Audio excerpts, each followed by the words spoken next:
Welcome back to the Faith Forward podcast. John Ackerman, Brian Bales. Thanks for joining us in this series that we're doing called Give Thanks. I mean, It is that time of year. It's time for flannel. It's time for food. It's time for thankfulness, which doesn't start with F. I felt like I was on a run there. Yeah. We'll come up with something later on. Dub it back in. That's right. Yeah, that's right.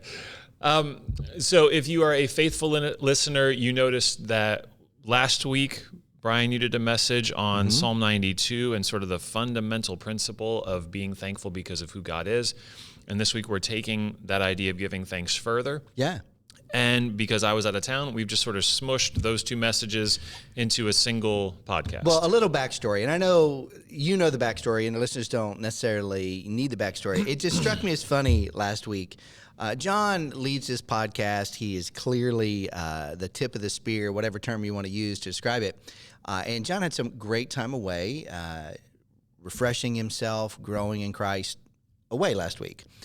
And so before he left, he's like, hey, do you want to do the podcast? And I was going to do the podcast, and I was going to do it with Pastor Lee. And oftentimes Pastor Lee sits in here, or Pastor Mike, or whatever with John, whatever it might be. I was going to do it. And you had taken off, and then I realized something.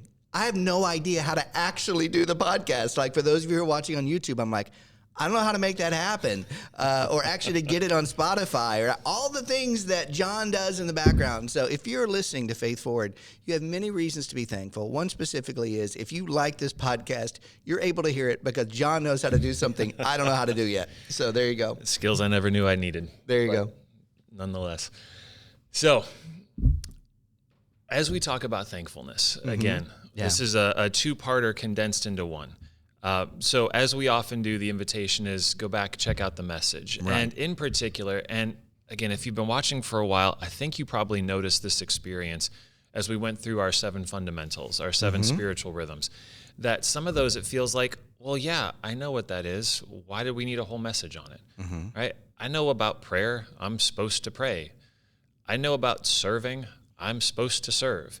And what we really tried to do with each of those messages, particularly in the ones that feel like, was not just add complexity for the sake of complexity, but add nuance for the sake of depth and greater understanding of the world that God has invited us into. And so when we talk about giving thanks, I feel like this is probably another place where for some people it feels like, well, I'm supposed to be thankful. I'm supposed to have gratitude. It's November. And so I really appreciated what you did both last Sunday and we're assuming this coming Sunday about how we look at being thankful, how we look at thankfulness, how we look at what it looks like to be thankful to God, to show gratitude to Him, and not just in a way where it's obligatory and expected, and not just in a way where it's performative, but in a way that actually draws us closer to God in an authentic way. Well, I think one of the things that happens when we talk about Thanksgiving, depending upon your background, whatever it may be, is that sometimes it feels like an invitation into denial of reality. That, as I mentioned last week in the sermon, especially when you walk into a church building and someone asks you how you're doing, man, we have a tendency to just lie through our teeth, right? And this is what I mean by it. The lie through our teeth is we just describe our circumstances as everything's okay. And the running joke I've used for years is, but the truth is, our life is like a bad country song. Our dog has died, our truck has died, our tractor's died, the crops, you pick whatever, it's not working. And we just say, everything's great. That isn't what true thankfulness is. And what happens is we're trying to understand what it means to cultivate a lifestyle, or as what I said 2 weeks ago, a diet of Thanksgiving. And, we do live in a world that is overtly focused and invites us to focus on what is wrong more so than what's right.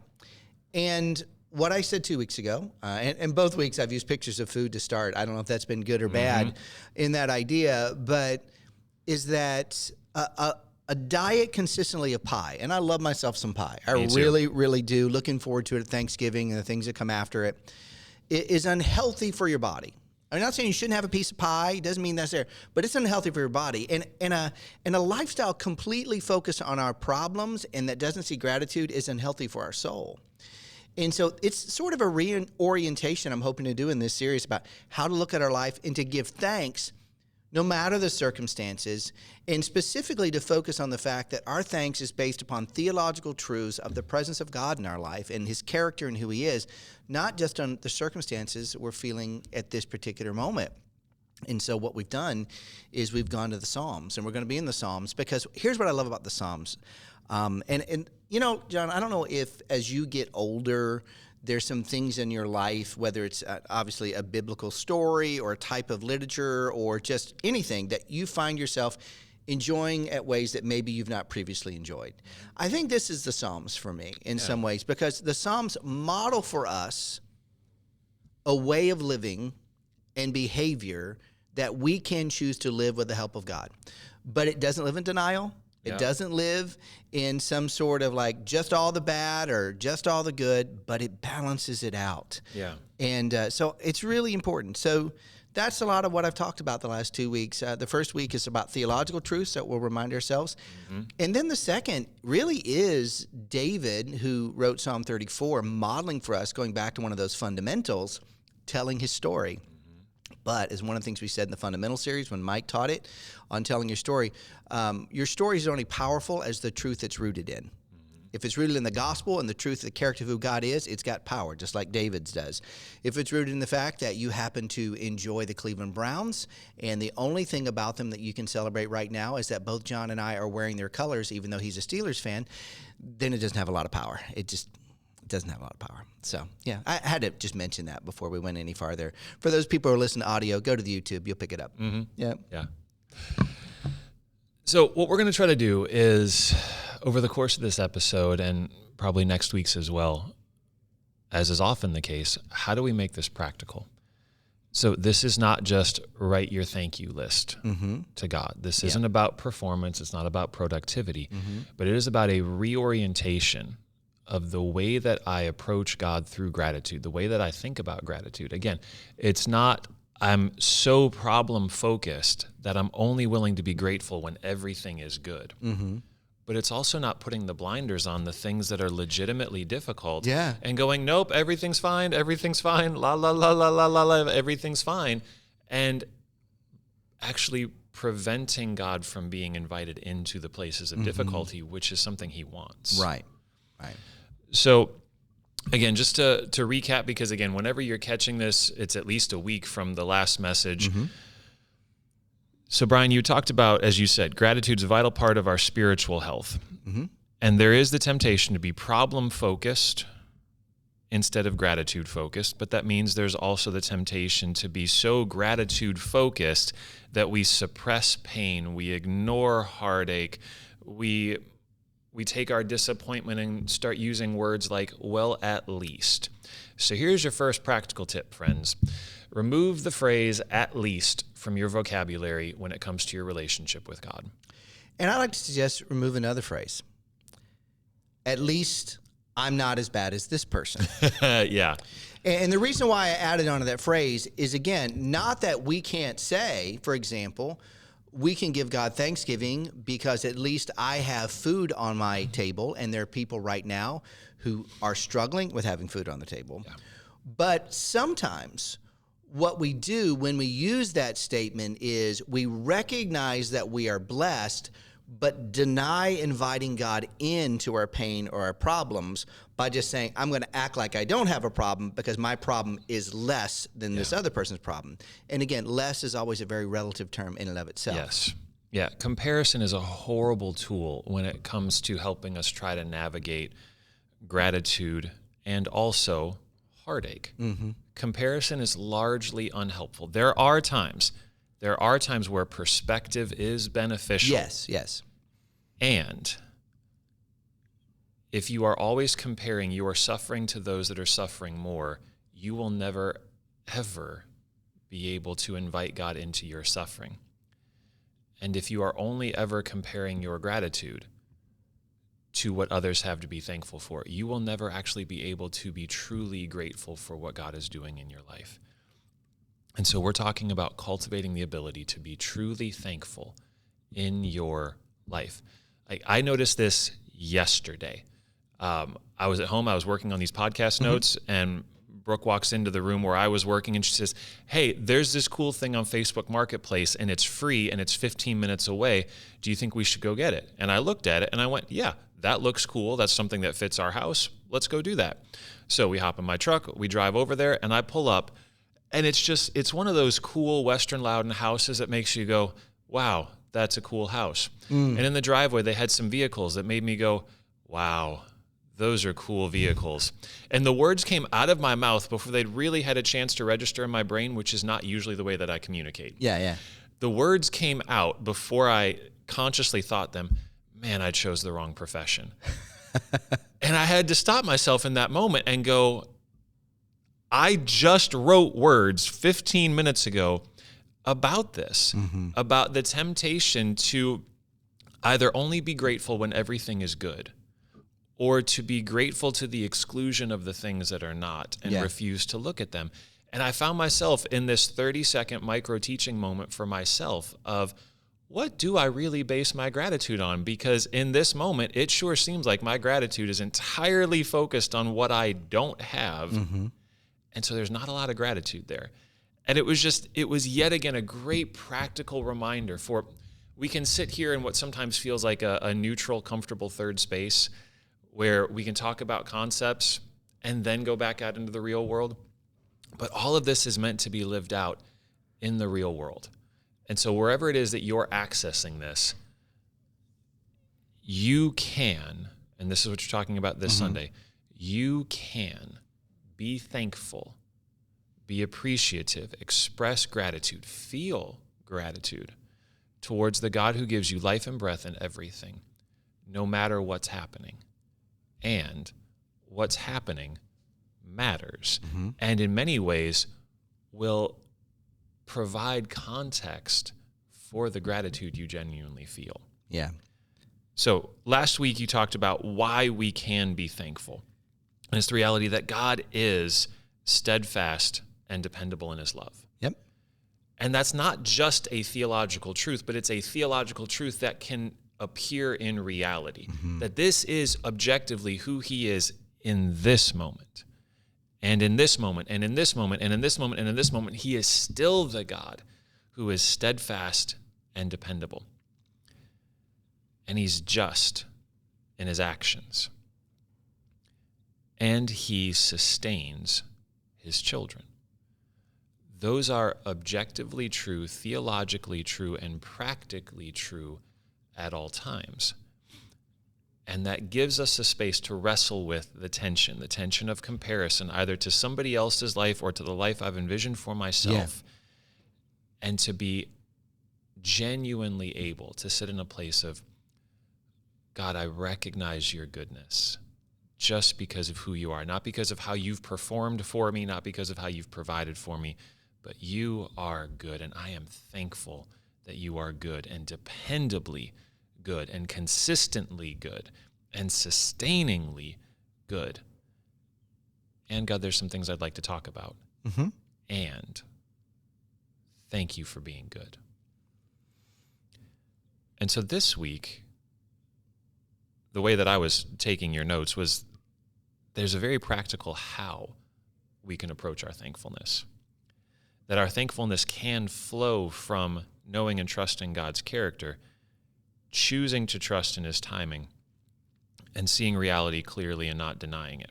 Actually, I think that was from last week, wasn't it? Well, it was, but one of the things that me diving into Psalm 34 is playing out a lot of things in Psalm 92. Yeah. And telling the story. So, in different places on Sunday, I hope to, again, allude back to the Sunday before and bring that out. And again, if you haven't listened to Sunday's message this Sunday when we're talking about on Psalm 34, I really encourage you to do it, because David is writing this from all places we can get Psalm 34, most likely hiding in a cave called the Cave of Adullam, where he's still being chased by King Saul, the most powerful man in his country, maybe even in the world at the time, trying to kill him. But he still had a moment to give thanks about how God had just saved him from the king of the Philistines. And so he saw reality clearly, wasn't denying he still had issues, but still saw how God showed up.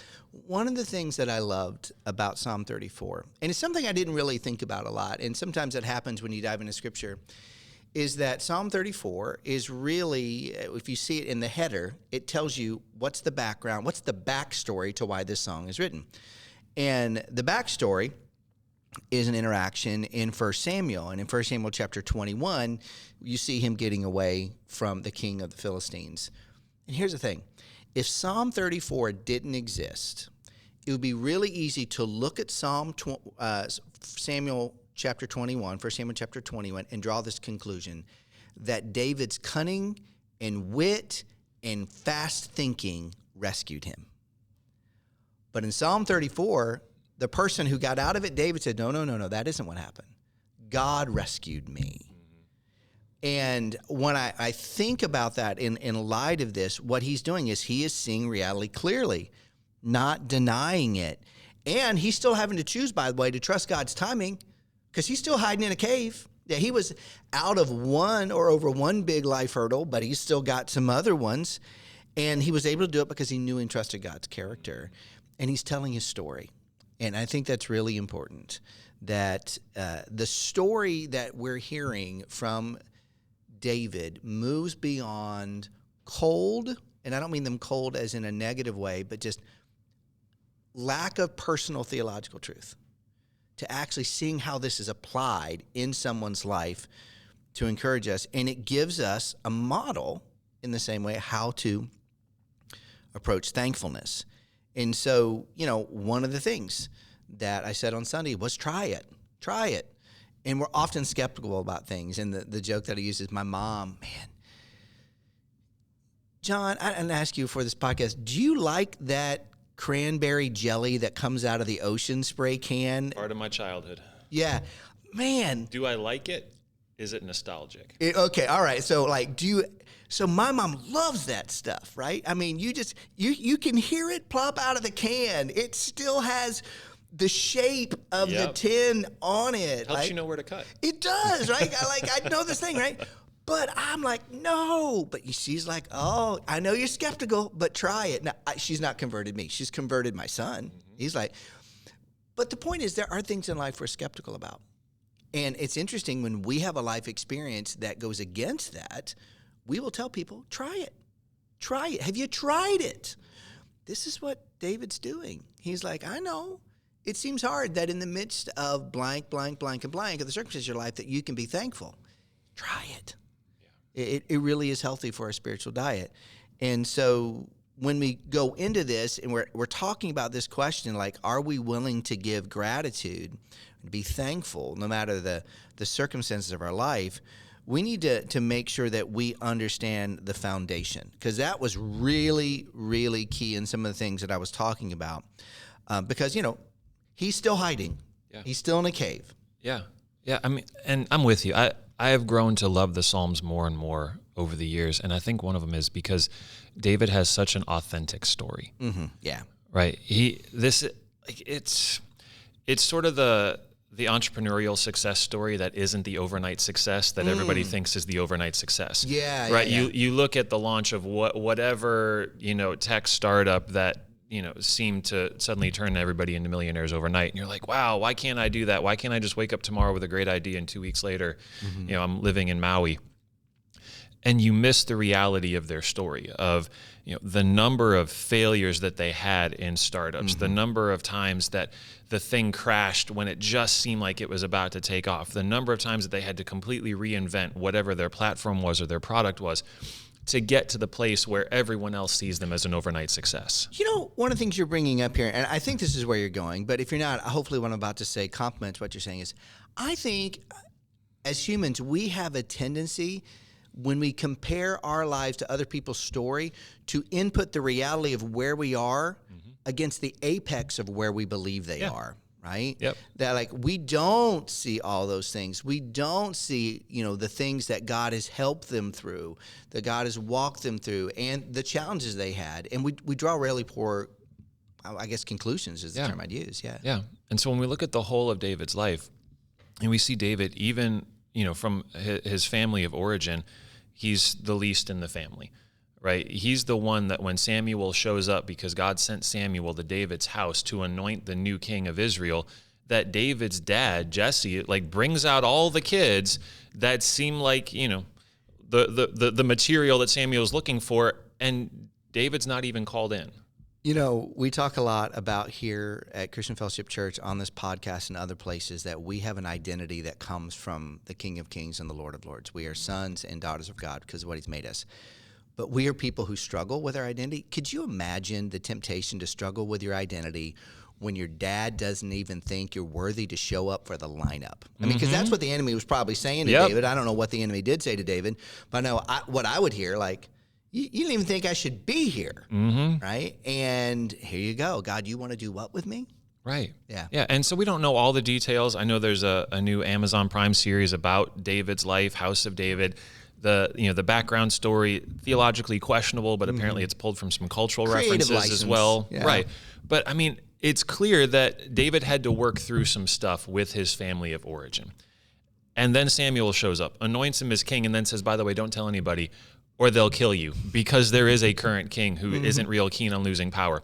And so I think it's like 14 years that between the moment where David is anointed and the moment where David actually becomes king. It is somewhere around there, and then it's another 7 years after that to where he becomes king over the whole kingdom. Right. So, I mean, we're talking upwards to 21 years between when given a promise and then beginning to feel the full fulfillment of that promise. Right. And in the meantime, the person who, he actually becomes part of the family, right? He marries Saul's daughter, and then father-in-law tries to kill him repeatedly. Netflix, right? Or Amazon, Or Amazon, right. Yeah.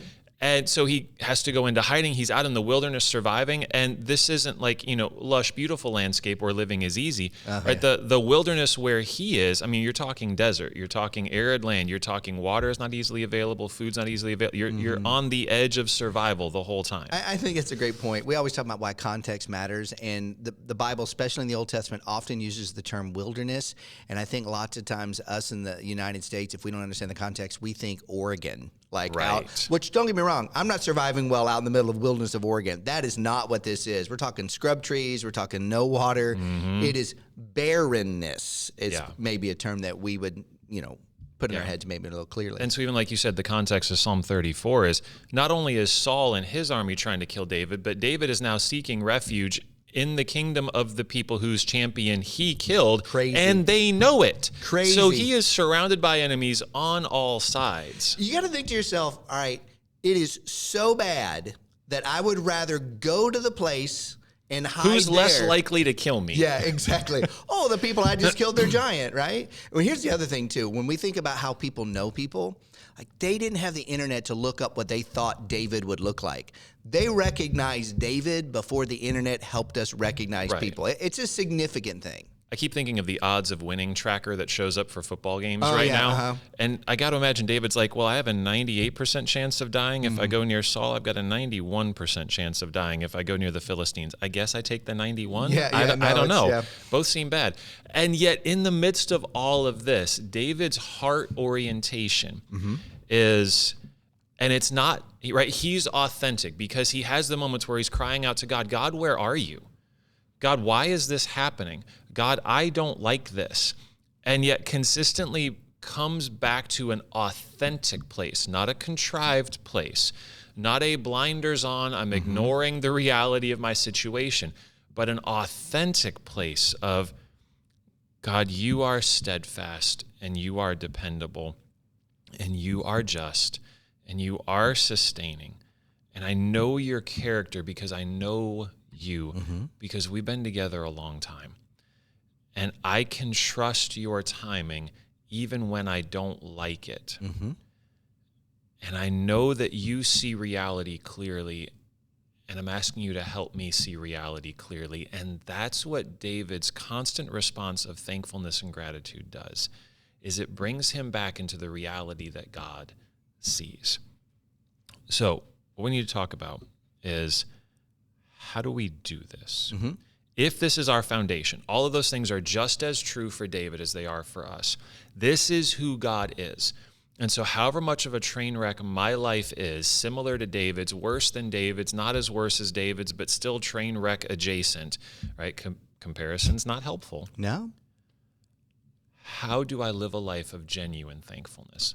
Not contrived, not for show, but not so problem-focused that I can't be thankful until everything is resolved.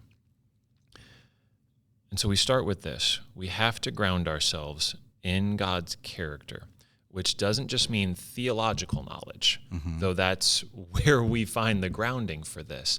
But we have to be able to find that in our life, in the context of our life. Where do I see God's consistent character on display? And then recognize the spiral that's presenting itself if we become overly problem-focused. Because essentially what we have here is it's a contest between the two kingdoms. God is saying this is true in the midst of hardship, and the enemy is saying this is true in the midst of hardship. And the question is, how do we respond? Yeah. And so if we're grounding ourselves in character, I just want to back up real quick and go back to verse 7. Because verse 7 is where David starts making that transition about this is what's true about God and what I'm experiencing and why I give thanks, and now begins to apply it to people. Because remember, this is a song that he's writing that he wants everyone else to sing. Yeah. And this song isn't about let's sing about David's triumph. Yes. This psalm is about let's sing about the goodness of God that David told a story about that also applies to me. Because in verse 7, he says, as the angel of the Lord encamps around those who fear him and delivers him. Let me just, frame it this way. If you fear him, know this. That means you have a relationship with him. It's not talking about fear like, it's talking about, reverence and awe, treating him in his position. It's saying the angel of the Lord encamps around those who are God's children. And whether the angel of the Lord in that particular case was actually a messenger from God like Gabriel, or whether it is, in this case, a pre-incarnate version of Jesus, because often in the Old Testament, that's how Jesus is referred to, the angel of the Lord. Doesn't matter. It really doesn't matter, because the point is that, God protects and delivers his people. And so I did this quick, just run through sections of Scripture. I don't know how quick it's going to be. I said it was quick, and just gave 7, 8, 9 scriptures throughout this says God's presence is with us if we're him.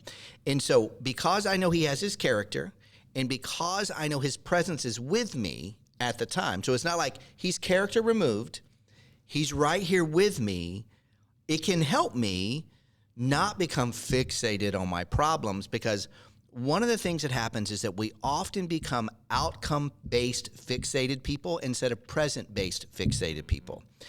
And if I'm looking at outcome, there's a whole lot of reasons at the time to not be grateful, I think.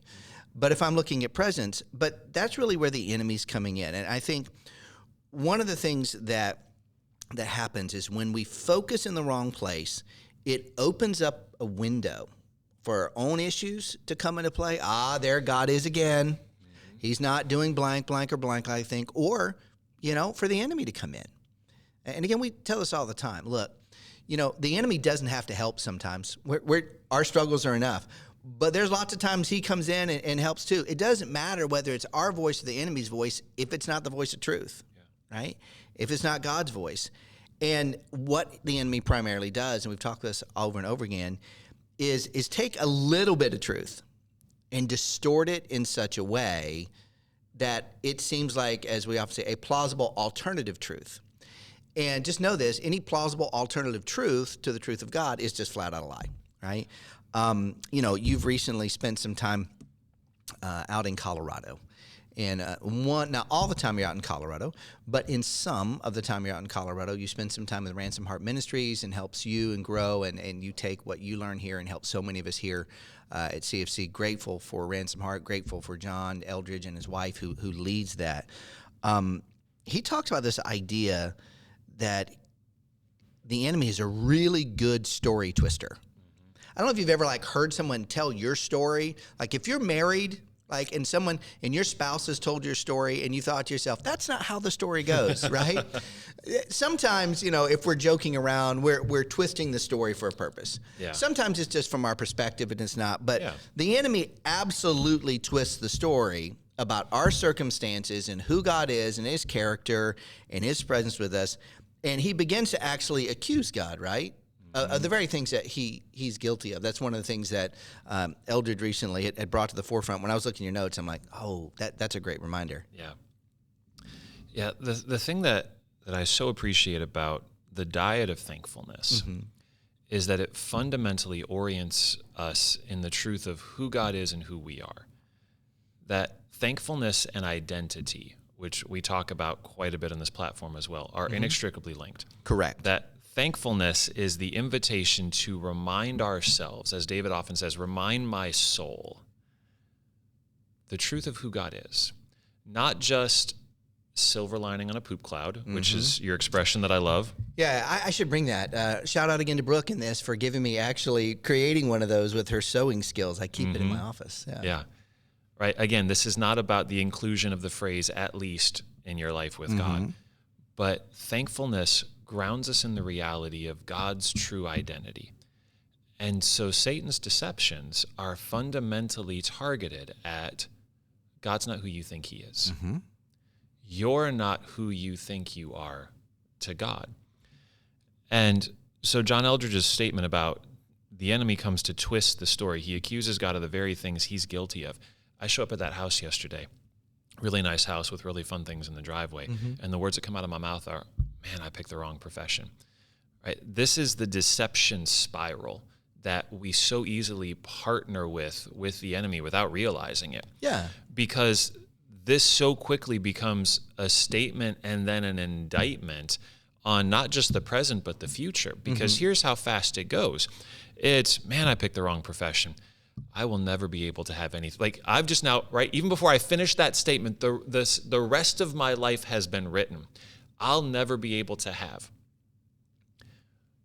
God's not said anything about the rest of my life, to the best of my knowledge, when it comes to where I'll live and what'll be in my driveway. Sure. And not that that's the point. But again, notice the deception. The deception has clearly written a narrative in two statements that who God is someone who really could care less about my material comfort and doesn't want me to have anything nice. And because I've chosen to follow him, none of that is in my future. So suck it up, Buttercup.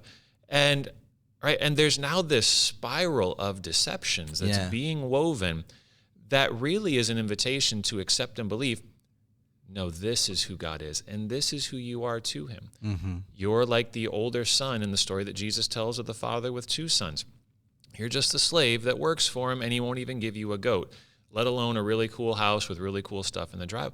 Right? It took one phrase. It took one phrase that was then an invitation into a second, and off I go. Pick your context. It could be relational. It could be current relational issues with people in your close circles of friends and family. It could be relational issues related to the relationships you don't yet have with loved ones or family or children. It could be work related. It could be health related. And the invitation is always there. Let me tell you who your God is, and let me tell you who you are to him.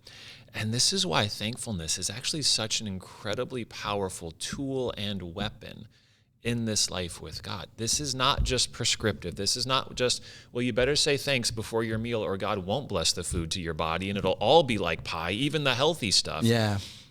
This is, on some level, a tool of warfare against the enemy's deceptions, where we get to say, no, I know that's not actually true.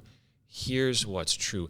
God is good, and he loves me, and he sustains me, and he cares for me because I'm his kid, and he will show me the reality of my situation in this moment, even if I'm fairly convinced this situation's not good, even if I'm aware of the pain in this situation. And so John had laid out this series of statements and questions. Yeah, can I say something? Yeah, real quick? please. And again, I'm not trying to cut you off. You said a ton there that I was like, and two things. One, not to hop on your story in your vulnerability, but in that story, you illustrated, I think, something that happens a lot in all of our gratitude, is that there's a possibility that if you got to know that other person, they could look at your life and say, totally. I've chosen the wrong profession. Yep. Because we don't know, like, especially when it comes to things, We don't know the debt people are saddled on or how they can't spend time with their family. And there's a list of things. But we always, when we take the lie of the enemy and accept his truth, accept what we perceive to be the reality of our circumstances against the fantasy of theirs. That's the first thing that happens. And that just doesn't happen, which is the second part to say, in things that we perceive to be materialistic. Here's a confession. Do you know, I've looked at other churches and other pastors and thought to myself, well, why isn't God blessing me that way? Yep. And this church has blank, or this church has blank, or this says church blank, ignoring the fact there's a whole lot of other churches that would love to have what CFC has, as they perceive, miss how much have been blessed, but say, well, I must be doing something wrong, or God, you must not love me, that's the belief, as much as you love so-and-so, because I feel like I'm working, and there the spiral goes. Yeah. There the spiral goes. And what I think is that the enemy has been around long enough, right, to know, for lack of better terms, the openings in our life that we allow to stay open, that if we leave them open, he's going to keep coming back into that opening, that loop. And so we have to invite God into those moments and those places. Like, God, close that opening. Because in my moment of focusing on all the things that this other person has, because in my particular case, is like, I can lie to myself and go, but this is for the kingdom, right? This is for the kingdom. Give me this, give us this for this. And it's really all about me and us, not about what God has and do I trust him? And so, there's that opening. I guess I just want to say that because let's go to the practical application part then about if you don't face the hard parts of that story. Yeah. Yeah. And you have to face it honestly. And so this is the last thing I'll say about comparison, but it's a helpful diagnostic because I get to sit with a lot of people one-on-one and help them process their life. And the number of folks that have come to me with the filter of comparison comfortably in place and have done those things of, well, if I just had what this other person has. And it's one of the coolest things that God has ever showed my wife as, we were wrestling with but somebody else has something we want. God, why are they getting blessed? And God shared this insight with her. He said, do you want their whole story? Oh, yeah. And it's amazing how quickly comparison causes us to lose sight of someone's whole context. And again, that brings us back to the reality of thankfulness that, I've sat with folks who are fairly convinced everyone else's life is better than theirs, and no one else has challenges like they do. And one, I don't know that there's anybody on the planet that so uniquely suffers that no one else has that experience, but it is often true that the people around you don't have the kind of suffering or the pain or heartache or confusion that you do. But it's a really great tool of the enemy to make you believe that no one else is suffering and everyone else's lives are great and God is blessing everyone else. Again, notice how that strikes at the core of identity, of who God is and who you are. And so as you were priming us to come back to this was something I saw on John Eldridge's social media. It was just this series of statements and questions that I thought was really applicable to what we were talking about here. And so he said this: if you don't face the hard parts of your story with God's love, those parts of your story stay open. And unresolved pain, those unresolved parts of your story, become an open loop, an open door, a place the enemy can enter. And in those places, the enemy twists the story. He accuses God of the very things he, the enemy, is guilty of. And suddenly your heart feels unstable. And you start to question God's goodness, not just in that place, but in all the other places of your life. But in God's presence, there's a way back. In God's presence, you can rebuild a case for the goodness of God. Let God's love close every open loop. That is not just a theological understanding of the fact that God loves you, John 3:16, Ephesians 1. And I don't say that dismissively, I don't say that disparagingly, but I say that with an understanding that knowledge is not often comforting. Yeah, that's why David tells his story. That's why then he, in verse 8, where I ended, that's not where the psalm ends. He says, taste and see. Yes. Try it. Don't just have the theological truths that are enough that we talked about in chapter 34, but in chapter 92, but in chapter 34 of the Psalms. Yeah. Taste and see it. Yeah. And I'm glad you brought that back up again, because David's invitation isn't to taste and see that what I know is correct and good information. It's taste and see the closeness with God that I have is available to you. Right? This is experiential. We've talked again and again and again and again and again about the importance of understanding the word know. Knowing God. It's not knowing facts about God. It's not crushing Jeopardy if it was ever all questions about God. It's knowing God relationally, knowing God experientially, knowing God intimately, that being relationally connected to him is what allows us to operate from this place of thankfulness, because we really do know who he is. And he shows us who we are. And so John Eldridge finishes with this. Ask yourself, in these open loops, in these open doors, in these hard parts of my story, where have I misunderstood God's heart? Ask yourself that question. Where have I misunderstood God's heart? But I'll do you one better, because if you're just asking yourself that, then you're the one that has to come up with the answer. And you find yourself in the place of, well, I think maybe what God was up to was, or maybe it wasn't as bad as I thought, at least stop saying at least. The better way to do this is ask God. God, where have I misunderstood your heart? Where have I attributed to you the very things the enemy is doing?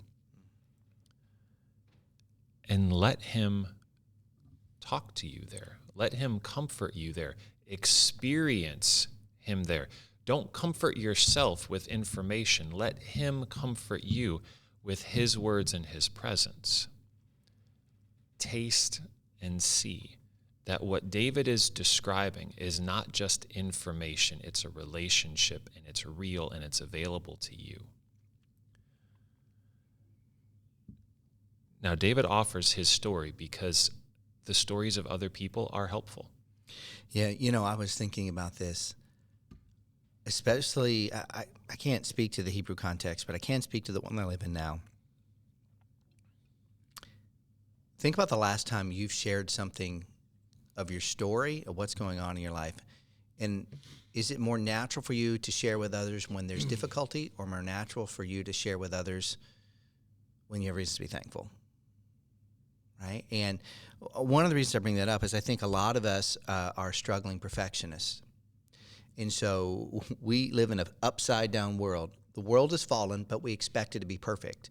So when something's going great, we don't give God thanks for something going well in a broken world. But on the other hand, when the world is going exactly like we think it's going to be, when there's difficulties and challenges that Jesus says is going to happen in a broken world, we get upset with God. And I wonder many times, are we missing, number one, God's story in our life? But then even if we're seeing God's story in life, are we using God's story through us? Because it's God's story through us. It's not our story. It's God's story through us as an encouragement for others, because he's the same yesterday, today, and forever. If I'm a child and you're a child, he loves us the same, right? And so, are we doing that? Are we reminding ourselves? But, do we... My wife collects magnets everywhere we go. Like, we cleared a fridge off one time and said, "We're no more magnets." That was a lie. More magnets came back, right? We collect magnets. Like, do we collect stories of God's goodness? Or are we more natural, like, oh, here's my grievances, here's my brokenness, here's the thing. They're a lot easier to collect, actually, in some ways, especially in a world where we expect things to be perfect, yet theologically we know that's not how it's going to be. Yeah. And so, listen, are we telling God's story? But carefully, though, here's the thing. When we're telling the story, what are we talking about? Are we talking about the outcome, or are we talking about God with us? And are we setting those places of remembrance? We go back to the book of Joshua. In the first couple chapters, they cross the Jordan River, and they take 12 stones out, and they put them on the side from the middle of the river. And the reason they do is they want to be reminded themselves of God's faithfulness. There's a song that we often bring, "Come Thou Fount of Every Blessing." It's an older hymn where it says, "Here I raise my Ebenezer." There's lots of different translations of what that means, but it just means, here I raise my stone of remembrance about God and who he is. And so for us to remind ourselves over and over, I think that's what the power of God's story, because it's a lot of times easier to remember the hard stuff than it is the good stuff. Yeah. So create those things, but also share them, but not about, and I got the job. right? But rather about, here's God's with me. And the result was I did happen to get the job. Yeah. But whether I did or didn't get the job, he was with me. And that's the difference between a presence-based thankfulness and an outcome-based thankfulness. That's the key. When we're talking about share the story, David's point here is this. I have reasons to be thankful because of the outcome, but I'm thankful because his presence was with me. And the presence that was with him is what he did also when he was still in the cave of Adullam, as well as when he was in front of the king of the Philistines. Yeah. Yeah, the thankfulness that Dave is offering here, if we're looking at outcomes, is I'm not dead right now. Yeah. It's not my story has a bow on it. It's kind of a low-level thankfulness, too, like when we think about it, right? Yeah. Right. It's not God's promises have been fulfilled and I have become king and all of Israel is united and Saul stopped trying to kill me. Yeah. It's I'm not dead today. To get it even deeper, his thankfulness is specific around, God, you allowed the king of the Philistines, who was probably not a dumb guy, to accept my ruse that I was crazy. Yeah. I mean, and when you look at what David does, I'm like, he lets spit run down the side. He acts like a complete and total undignified person. And he's like, God, thank you. I know that was crazy. I'm not sure what he's about, but thank you for allowing the king to believe that. He doesn't believe it was him. He believes it was God. Yep. And the same God that was there with him in the Philistines is the God that he was going to trust to get him through the cave of Adullam, and the things are going to happen in the rest of 1 Samuel. And then eventually when he finally gets king, and then the 7 years, and then the things beyond that. Yeah. And so again, this is David's invitation, taste and see.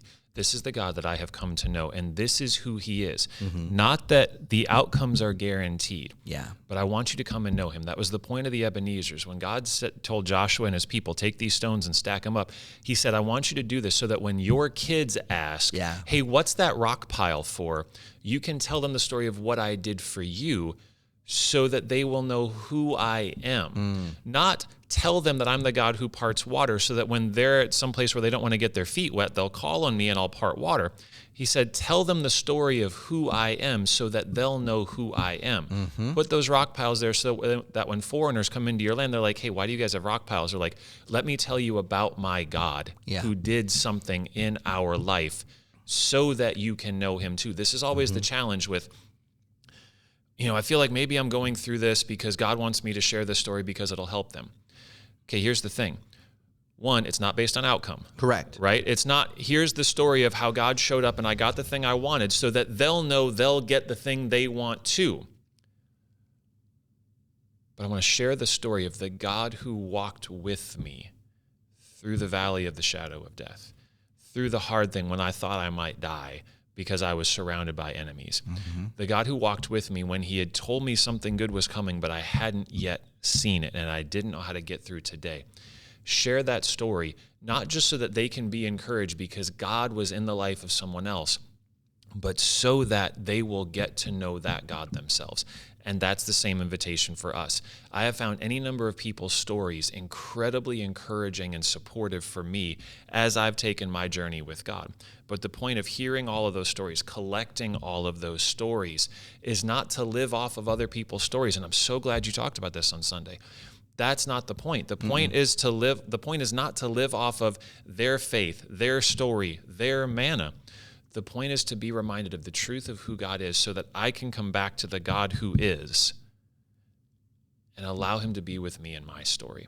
I so love that God who got to know Abraham and who Abraham got to know comes to be known as, he starts calling himself the God of Abraham. Yeah. And he refers to himself as the God of Abraham to Abraham's son Isaac and invites Isaac to know him.